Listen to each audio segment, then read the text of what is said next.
Belle texture, n'est-ce pas?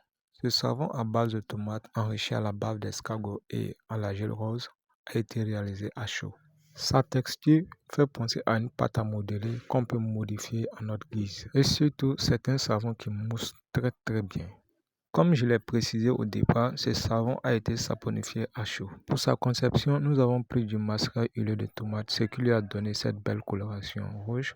Ensuite, nous avons pris le beurre de karité, de l'acide d'abeille, de la bave d'escargot et de la gel rose.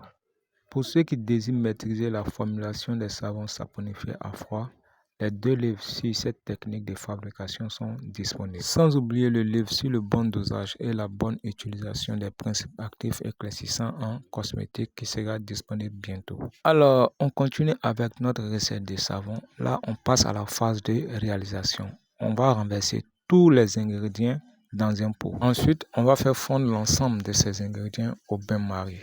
Une fois que le beurre et l'acide d'abeille ont complètement fondu, on retire notre contenant du feu et ensuite on va venir ajouter notre argile rose. On ajoute également notre poudre de bave d'escargot et enfin on ajoute notre solution de potasse. Ici, il faut très bien remuer. Une fois que nous avons bien mélangé notre solution de potasse avec la phase huileuse, on va la poser au feu.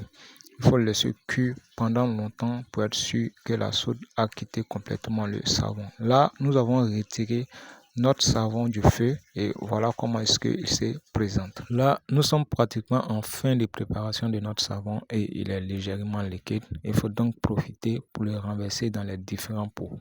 Plus on va avancer dans le temps, le savon va avoir sa forme finale comme présenté dans cette vidéo, une texture assez molle qu'on peut modifier à notre guise. J'aime bien cette coloration orange qui provient du mascara huilé de tomate.